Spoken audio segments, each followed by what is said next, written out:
Welcome to the Occult Knowledge Podcast. I'm your host, Ben Carter, and in today's episode we descend into the shadowed corridors of Hollywood, where cinema is more than entertainment.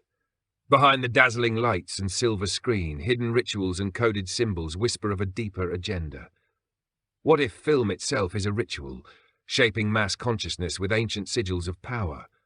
What if every frame hides a spell, cast not for art, but for control? Hollywood rose from the desert of Southern California in the early years of the 20th century, but its foundations were not only material. The hills and valleys of Los Angeles already carried a reputation for mysticism. Spiritualist circles, occult lodges, and secret societies thrived there long before the first studios were built. The Theosophical Society had established a presence in the region, and fringe groups drawn to the dry climate and open land created communities devoted to esoteric experiments. By the time motion pictures arrived, the soil of Hollywood was already fertile for ritual and symbolism. The choice of the name Hollywood itself has long been a source of fascination. Some claim it comes from the holly tree, a plant tied to ancient druidic practices. Hollywood was believed to be the preferred material for wands, the tools of magicians. In this view, the very name of the City of Dreams echoes an invocation of enchantment, a place where stories could be cast like spells over vast audiences. While mainstream historians dismiss this as coincidence, the association has lingered, shaping the perception of Hollywood as a land of sorcery disguised as entertainment. During the 1920s and 30s, figures such as Aleister Crowley, often called the Great Beast, were rumoured to have visited or influenced artists connected with the film industry. Crowley's writings on magic emphasized the use of art and performance as vehicles for altering consciousness. Though direct evidence of his hand in early cinema is scarce, the idea that the industry carried his imprint persists. Silent films often leaned on exaggerated gestures, masks, and dreamlike sequences, which, to occult observers, resemble ceremonial rites staged on a massive scale. The studios themselves were not immune to the allure of esoteric symbolism. Paramount Pictures adorned its identity with a mountain encircled by stars, recalling cosmic hierarchies. Metro-Goldwyn-Mayer presented a roaring lion framed by a ring, echoing the Lion of Alchemy and the Circle of Eternity. Even Warner Brothers, with its shield logo, invoked imagery of protection and heraldry. To the casual viewer, these were simple marketing designs, but within occult frameworks they look more like sigils, symbols charged with intent, repeated endlessly until their power becomes ingrained in the collective psyche. The social and political atmosphere also played its part. Hollywood grew alongside global upheavals, wars, and social transformations. During these times of uncertainty, film became more than distraction. It became a mechanism of shaping dreams, fears, and beliefs. The glamour of stars mirrored ancient priesthoods, guiding the people's focus toward larger-than-life figures who appeared almost divine on screen. The movie theatre itself resembled a temple, darkened and hushed, where light from a hidden source projected visions upon a great wall, much like fire casting shadows in a sacred cave. From its earliest years, Hollywood was more than an industry. It was a place born from myth, nourished by occult currents, and built to weave collective visions. Whether by design or coincidence, its rise was tied to the enduring human hunger for symbols, ritual, and transformation. The stage was set for cinema to become not merely entertainment, but an engine of mass initiation into mysteries most would never realize they were part of. The deeper one looks into the golden age of film, the more the veil of coincidence begins to fray. Many of the earliest directors, producers, and screenwriters came from backgrounds steeped in secret societies or mystical traditions. Some had ties to Freemasonry, Rosicrucian orders, or lesser-known occult fraternities that flourished in Europe and then took root in the United States. These organizations taught that symbols could bypass reason and speak directly to the subconscious. When transferred onto film, those same symbols had the power to enchant millions at once. One of the clearest examples lies in the fascination with Egyptian motifs. Throughout the 1920s, Hollywood produced films like The Ten Commandments and countless stories of pharaohs and pyramids. This was not accidental. The discovery of the tomb of Tutankhamun in 1922 had ignited a worldwide obsession with Egyptian mysteries, but in esoteric circles, Egypt represented far more than archaeology. It was the land of initiates, where the secrets of life, death, and rebirth were encoded in hieroglyphs and temple rituals. By flooding screens with imagery of pyramids, sphinxes, and sacred processions, Hollywood was transmitting these ancient motifs into the minds of ordinary people who may never have realized their symbolic weight. At the same time, elements of ritual drama found their way into musical numbers and elaborate set pieces. Consider Busby Berkeley's surreal choreography of the 1930s. His synchronized dances arranged in kaleidoscopic formations resembled mandalas, sacred geometric patterns meant to induce trance. Seen from above, these sequences mirrored ceremonial circles, radiating patterns that seemed almost designed to mesmerize. To critics, these were simply innovative camera techniques. To those who understand the language of ritual, they were carefully orchestrated visions capable of altering states of mind. Suppression came hand in hand with discovery.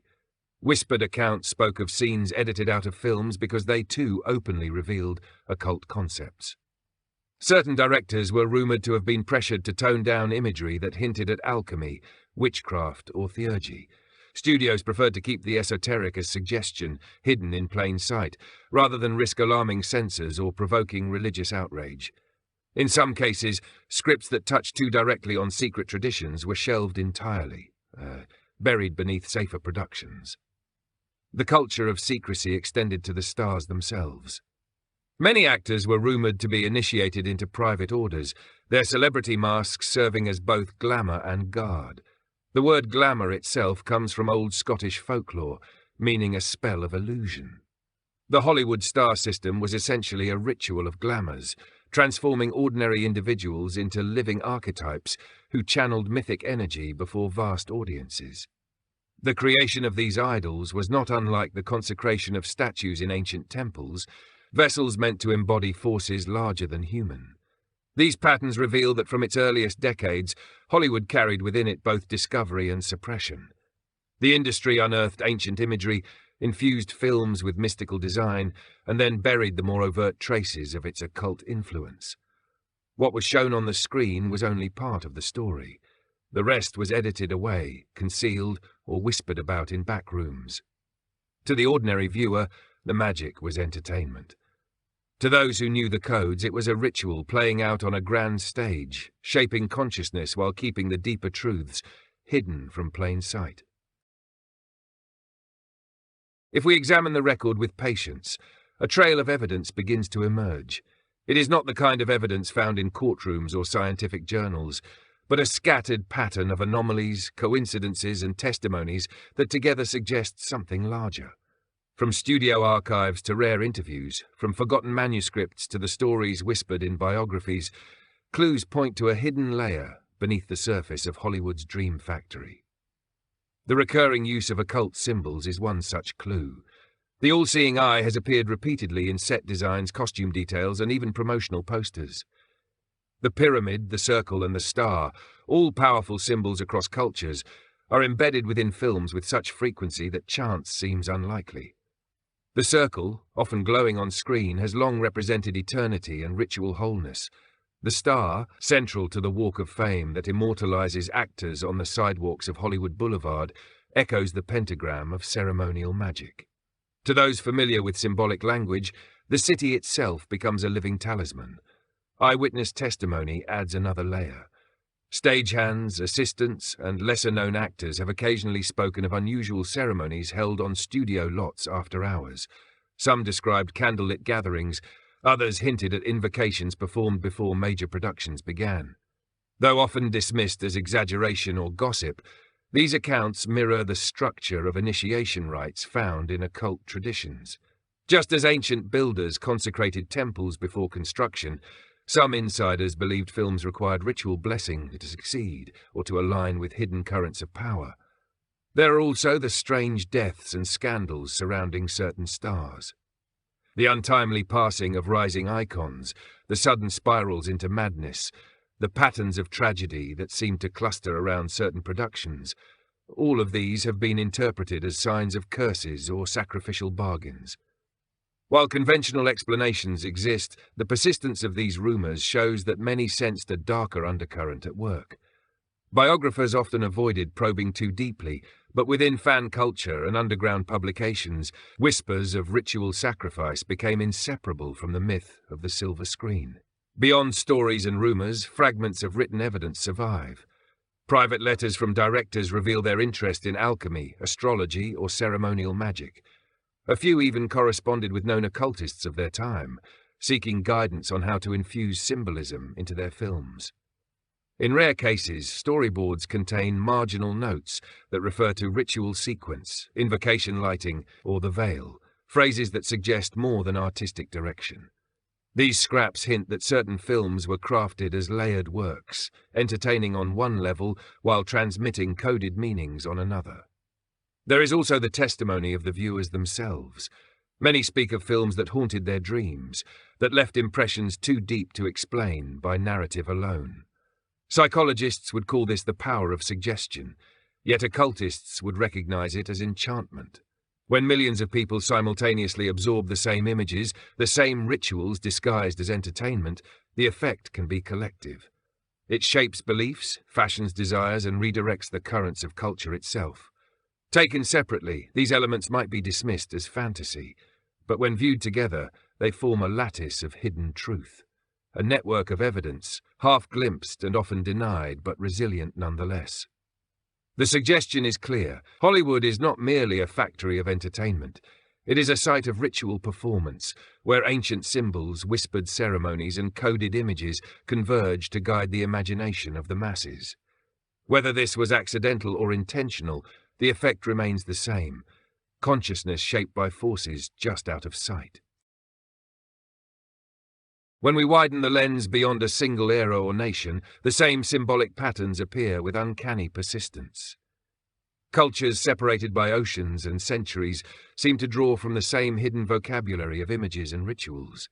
The pyramids of Egypt mirror the stepped temples of Mesoamerica. The winged sun disk carved into ancient stone resembles the radiant halos that later framed saints in Christian art. The sacred circle, whether drawn in sand by shamans or traced in stained glass by medieval architects, appears again on the glowing screens of Hollywood musicals. These echoes suggest more than coincidence. They hint at an enduring current of knowledge passed quietly across civilizations. Ritual theatre itself provides one of the clearest links. In ancient Greece, tragedy was not merely entertainment, but a sacred act. Audiences gathered in vast stone amphitheatres to witness performances meant to purge the soul through catharsis.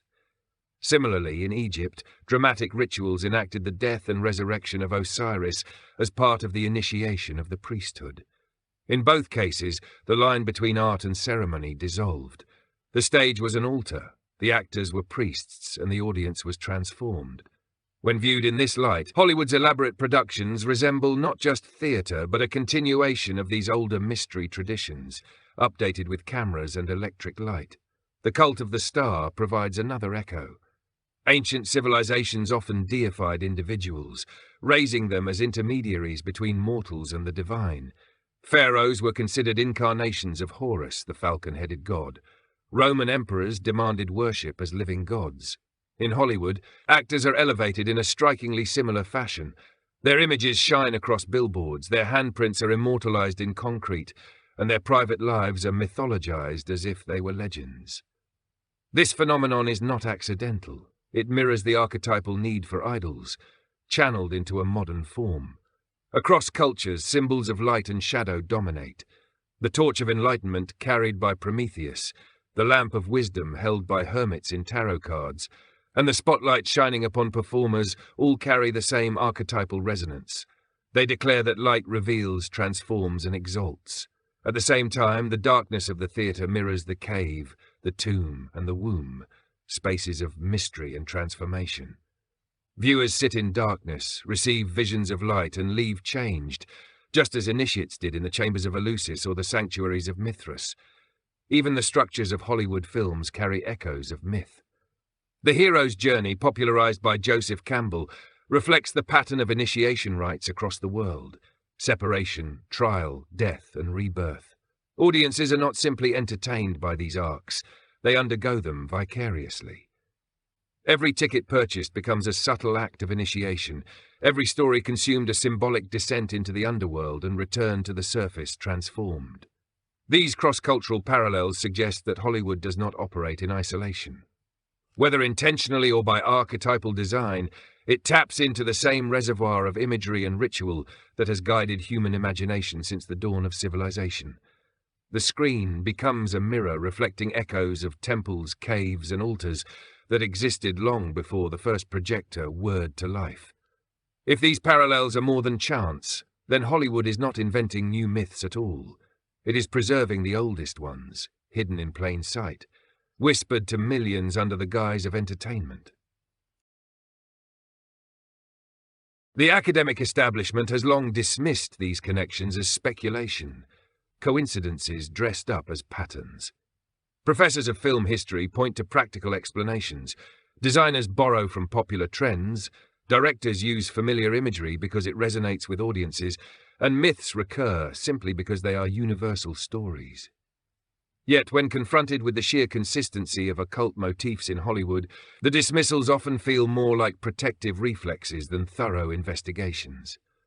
One reason for this reluctance lies in the boundaries of academic disciplines. Historians focus on verifiable documents, not whispers of ritual. Film scholars dissect narrative and technique, not esoteric subtexts. Psychologists study audience reaction in terms of cognition and emotion, rarely entertaining the idea that cinema might serve as a form of modern initiation. By dividing reality into narrow categories, mainstream research avoids the holistic approach required to recognize the deeper symbolic web. There is also the matter of funding and reputation.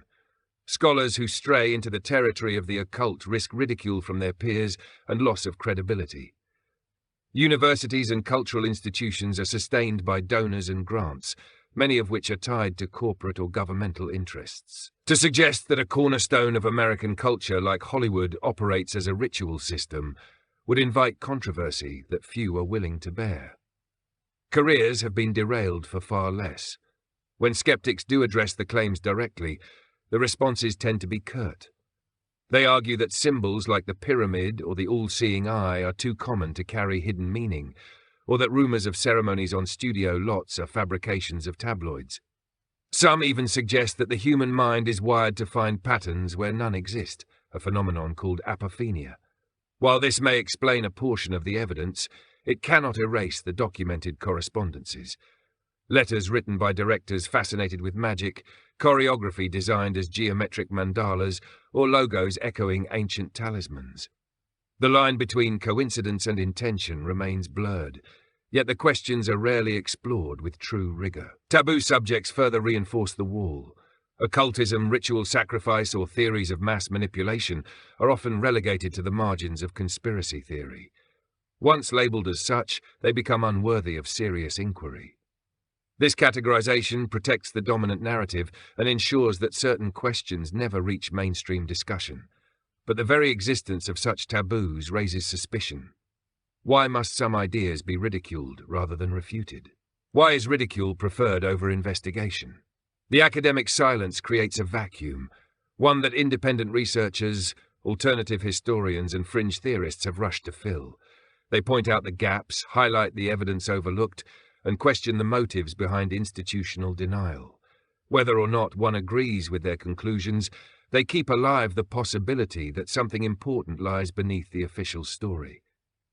In a sense, the refusal of academia to engage only strengthens the aura of mystery. It leaves ordinary people to decide for themselves whether the patterns they see on screen are accidents of design, or deliberate echoes of an occult agenda concealed beneath the glitter of the silver screen. Outside the guarded walls of academia, theories have emerged that venture far beyond the safe boundaries of cultural analysis. These fringe perspectives propose that Hollywood is not simply influenced by occult imagery, but that it actively serves as a ritual apparatus designed to channel forces beyond human understanding. According to some researchers, films function as mass ceremonies, broadcasting archetypes and sigils into the collective unconscious on a scale unmatched by any temple or church in history. One theory suggests that the industry operates as an instrument of ancient priesthoods, updated for the modern world. The rituals of initiation that once required secret chambers and small groups of adepts are now enacted before millions, disguised as entertainment. The audience becomes a congregation, the screen a sacred portal, and the actors vessels for archetypal energies. From this perspective, Hollywood is not creating stories, but conducting rites, summoning patterns of myth that imprint themselves upon society at large. Another claim proposes that Hollywood acts as a bridge to non-human intelligence. Just as shamans once entered trance states to communicate with spirits, filmmakers may unconsciously or deliberately open channels to forces outside our ordinary perception. Some suggest that scripts, visions, and even sudden bursts of inspiration are not entirely human in origin, but transmissions from hidden dimensions. These ideas raise the possibility that the imagery woven into films serves not only to entertain, but also to maintain contact with entities that thrive on human attention and emotion. There are also theories that tie Hollywood to lost technologies of consciousness. Occult traditions speak of vibrational manipulation, the use of sound, light, and rhythm to alter awareness. The very mechanics of cinema, flashing frames of light at 24 images per second, synchronized with music and dialogue, mirror these principles. To fringe theorists, this is no coincidence. They argue that the medium itself is an occult technology, capable of inducing trance and guiding thought far more effectively than audiences realize. Still others suggest that the Dream Factory is engaged in energy manipulation on a planetary scale. Mass releases of blockbuster films, watched simultaneously by millions around the world, are seen as global rituals. The emotions of joy, fear, grief, and desire generated during these shared experiences become currents of energy that can be harvested or directed. In this view, box office charts are less about profit and more about measuring the power of collective focus, channeled by hidden hands. What unites these fringe theories is not certainty, but possibility. They offer a lens through which to interpret the uncanny weight of Hollywood's imagery and influence. While mainstream culture scoffs, these perspectives ask unsettling questions. Are we consuming stories or participating in ceremonies? Are films harmless diversions or tools of initiation guiding humanity along unseen paths? Whether one embraces or rejects these ideas, their persistence reveals a deep unease, a sense that something about Hollywood operates on a level far stranger than its glossy exterior suggests. The persistence of these ideas raises a darker possibility, that the occult nature of Hollywood is not simply a matter of unconscious archetypes surfacing, but the result of deliberate design. Throughout history, empires and ruling orders have controlled populations by shaping collective belief. Ancient Rome mastered this through spectacle in its arenas, medieval monarchs through grand ritual in cathedrals, and modern governments through propaganda. In this light, Hollywood becomes another tool in the same lineage, designed to guide minds and emotions while concealing its true purpose beneath the veil of entertainment. Evidence of erasure strengthens this suspicion. Scripts that dared to probe too deeply into forbidden themes often disappeared or emerged heavily altered. Directors rumoured to weave esoteric codes into their films sometimes found their careers abruptly stalled. Entire reels of footage, shot at great expense, were discarded without explanation, leaving behind only rumours of scenes too explicit in their symbolism. These vanishings echo earlier historical purges, like the burning of the Library of Alexandria or the suppression of Gnostic texts. Knowledge deemed dangerous to the existing order was not debated, but eliminated. The star system itself can be seen as a form of controlled ritual. Aspiring actors are transformed into icons only after passing through layers of initiation, auditions, contracts, and the relentless shaping of their public image.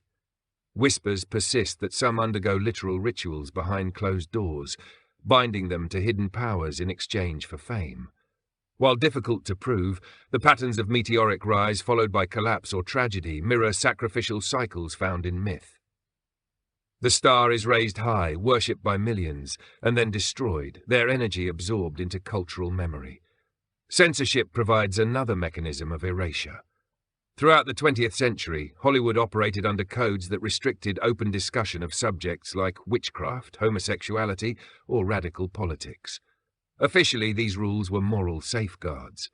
Yet some argue they also served as filters, ensuring that only certain archetypes reached the masses, while others remained hidden. By shaping what could be shown, these codes quietly shaped what could be imagined. Even today, studios tread carefully around narratives that might empower viewers to question the deeper machinery of culture. Intelligence agencies have also brushed up against Hollywood.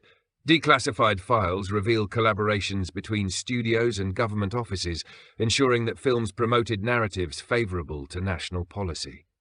Though these partnerships are often explained as public relations, they also suggest that control over mass imagery has long been a matter of state interest. If governments saw cinema as powerful enough to sway populations, it is not unreasonable to suspect that occult aspects of this power were also recognized and perhaps exploited. The pattern that emerges is one of erasure by design. Knowledge that affirms collective awe and compliance is amplified. Knowledge that threatens to awaken independence or reveal hidden power is suppressed. Hollywood becomes not merely a stage for ritual, but a managed environment where only certain spells are allowed to be cast. This deliberate shaping of what humanity remembers and forgets echoes the strategies of every empire that sought to control not only bodies, but souls. The silver screen is bright, but behind it stretches a machinery of shadow and carefully directing the flow of memory and myth. If we accept even a portion of these threads as genuine, the implications ripple outward in staggering ways. It suggests that cinema has not only entertained, but actively participated in shaping the collective mind of humanity. The stories we absorb become the myths we live by. They inform how we understand love, war, power, and even the unseen. When these myths are infused with occult patterns, the effect is more than cultural. It becomes spiritual programming, guiding the unconscious of millions toward paths chosen by hidden architects. Consider how cinema influences our perception of good and evil.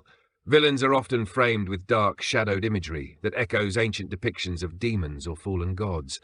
Heroes glow with radiant light, embodying savior archetypes that mirror dying and rising deities. Audiences internalize these oppositions not as philosophy but as instinct. Over decades, entire generations are conditioned to respond to certain symbols and patterns of narrative, as if their instincts have been sculpted. If these codes are chosen intentionally, then control of cinema becomes control of the archetypes themselves, the building blocks of human thought. The implications also touch on consciousness itself. If films operate as modern rituals, then the millions of viewers gathered in theaters or streaming the same story online are participants in synchronized ceremonies. Energy is focused, emotions are stirred, and attention is unified. In occult terms, attention is power. Collective attention magnifies the strength of the ritual. This would mean that the global release of a blockbuster film is not just a cultural event, but a mass invocation, aligning humanity's focus on specific archetypes and narratives at the same time. Such a system grants immense influence to those who control the machinery. If corporations, secret societies, or intelligence networks guide what symbols appear, they are effectively curating the myths of the age. Myths are not harmless. They shape politics, religions, and revolutions. They determine what futures people can imagine and which futures they cannot. By deciding what humanity dreams on screen, these hidden architects may be shaping what humanity becomes off-screen. On a personal level, the implications are just as profound. If films can initiate us into archetypal journeys, then every viewing experience alters our consciousness in subtle ways. We emerge from the theatre slightly changed, carrying fragments of myths that mould how we see ourselves. Some may find empowerment in this, others manipulation. But either way, it reveals that no story is neutral. Every narrative transmits energy, and every image carries weight. The possibility that Hollywood functions as an occult instrument changes how we view the very fabric of modern culture. It forces us to ask whether our dreams are truly our own, or whether they are seeded by rituals we never realized we joined. If the myths of antiquity once shaped empires, then the myths of cinema may be shaping something even larger, a planetary consciousness, guided by the silver light of a screen that both reveals and conceals. The question is no longer whether symbols matter, but what destiny they are silently steering us toward. The weight of this perspective is unsettling, because it reframes the silver screen not as an innocent medium of imagination, but as a ritual system hidden in plain sight. Every ticket purchased, every hour streamed, every image absorbed may be part of a larger current of influence. When we consider the sheer scale of cinema's reach, it becomes one of the most powerful instruments of consciousness ever devised. Whether this influence is harnessed by accident, by archetypal inevitability, or by calculated design, the result is the same. Humanity is shaped by symbols it rarely pauses to question. What emerges is a paradox. On one hand, film can elevate, inspire, and open pathways into mystery, giving modern people access to archetypes once reserved for initiates of sacred schools. On the other hand, that same power can be wielded to constrain, distract, and manipulate, locking entire populations into cycles of myth that serve the few who direct them. The boundary between liberation and control is razor thin, and it is crossed not in temples or lodges, but in living rooms and cinemas across the globe. The implication is that we are all initiates, whether we recognize it or not. We sit in the darkness, receive visions of light, and carry them into our waking lives. Some see only stories, others sense a deeper spell unfolding. Either way, the act of watching is participation. Hollywood, through its rituals, symbols, and hidden agenda, has become a priesthood of the modern age, cloaked not in robes but in glamour, guiding billions with images that shimmer across the screen like incantations. What does this mean for the future? Perhaps it suggests that awakening requires learning to see the codes rather than absorb them unconsciously, to recognize when a symbol is speaking and to choose whether to let it shape us. The occult has always been about hidden knowledge, and once hidden forces are named, their power shifts. Awareness may be the first step in reclaiming the myths that guide our world. Thanks for listening. This has been another episode of the Occult Knowledge Podcast. If you enjoyed today's episode, be sure to follow us wherever you listen to podcasts. And if you'd like to support the show, subscribe to the Forbidden Knowledge Network on Patreon. Subscribe now.